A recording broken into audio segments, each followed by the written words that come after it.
সৎ লোকের সাথী হওয়া। আল্লাহ তাআলা কোরআনুল কারীমের মধ্যে বলেছেন, ইয়া আইয়ুহাল্লাযীনা আমানু তাকুল্লাহ ওয়া কুনু মা'আস সাদিকিন।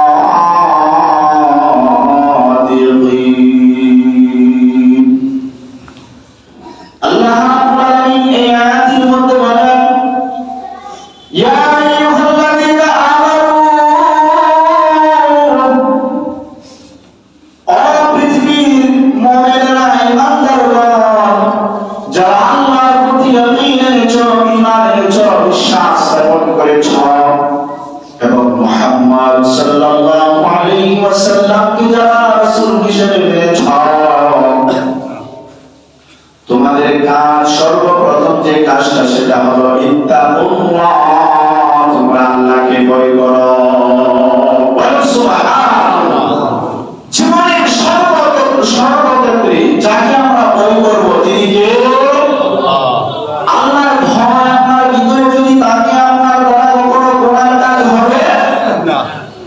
কিন্তু আল্লাহর ভয় যখন আপনার ভিতর থেকে বের হয়ে যাবে, আপনার দ্বারা গুনাহ কাজ সম্ভব হয়ে যাবে। এজন্য ভয় করতে হবে একজনকে, তিনি কে? আল্লাহ তাআলা বলেন, ইয়া আইয়ুহাল্লাযীনা আমানু, পৃথিবীর ঈমানদারগণ, ইত্তাকুল্লাহ, তোমরা আল্লাহকে ভয় করো, ওয়া কুনু মা'আস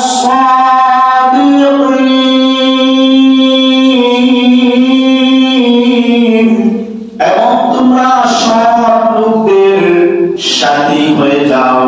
বলেন সুবহানাল্লাহ। এই কথা কে বলছেন?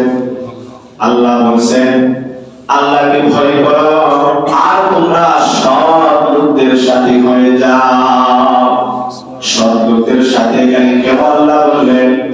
যদি আপনি সৎ লোকের সঙ্গে থাকেন, সৎ স্বর্গ যদি আপনি বাস করেন, তাহলে আপনার জীবন ভালো হয়ে যাবে, আপনি ভালো হয়ে যাবেন, আপনিও সৎ হয়ে যাবেন। কিন্তু আপনি যদি আর বিপরীতে চলেন, অসৎ লোকের সাথী হন, এই অসৎ লোকদের সাথে চলাফেরা করার কারণে একটা সময়ও আসবে যখন আপনি নিজেও অসৎ হয়ে যাবেন। এই কথা আল্লাহ বলেন, ওয়া কুনু মা'আস সাদিকিন, তোমরা সৎ লোকদের সাথে হয়ে যাও। এখন আসেন সৎ লোক কারা? আল্লাহর কোরআনে এর বর্ণনা আছে না নাই? সূরাতুল হুজুরাতের মধ্যে আল্লাহ বলেছেন, ইন্নামাল মুমিনুনা আল্লাযীনা আমানু বিল্লাহি ওয়া রাসূলিহি সুম্মা লাম ইয়ারতাবু ওয়া জাহাদু বিআমওয়ালিহিম ওয়া আনফুসিহিম ফি সাবিলিল্লাহ, উলাইকা হুমুস সাদিকুন। বলেন সুবহানাল্লাহ। সৎ লোকের সংজ্ঞা আল্লাহ কোরআনুল কারীমের সূরা হুজুরাতের মধ্যে দিচ্ছেন, ইন্নামাল মুমিনুনা আল্লাযীনা আমানু, নিশ্চয় মুমিন হলো তারা যারা আমানু, ঈমান করে, বিল্লাহ, এক নম্বরে আল্লাহর প্রতি। কার প্রতি? আল্লাহর প্রতি। আল্লাহর প্রতি। দুই নাম্বার রাসূলিহি, দুই নাম্বার হলো তার রাসূলের প্রতি যারা ঈমান করবে। আল্লাহ এবং রাসূলের প্রতি ঈমান করে, সুম্মা লাম ইয়ারতাবু, আল্লাহ বলেন অতঃপর তারা সন্দেহের মধ্যে নিপতিত হবে না, ভিতরে কোনো সন্দেহ কাজ করবে না। আল্লাহর প্রতি ঈমান এনেছে, আল্লাহর প্রতি এনেছে, এই ইয়াকিনটা আনার সঙ্গে সঙ্গে তার ভিতরে একভাবে বসে গেছে যে আমার রব, আমার প্রভু হলেন আল্লাহ, ইবাদতের উপযুক্ত একমাত্র যিনি, তিনি হলেন আল্লাহ। আর আমাদের রাসূল হলেন আমাদের পথ প্রদর্শক, যিনি আমাদেরকে পথ দেখিয়ে গেছেন, তিনি হলেন আমাদের নবী। আমরা মুহাম্মদ সাল্লাল্লাহু আলাইহি ওয়াসাল্লামের উম্মত। নবীজির অনুসরণ অনুকরণ আপনার আমার জীবনে অপরিহার্য, আবশ্যক করতে হবে। নবীজির অনুসরণ অনুকরণ ছাড়া আপনার আমার জীবন কখনো সফল হতে পারে না।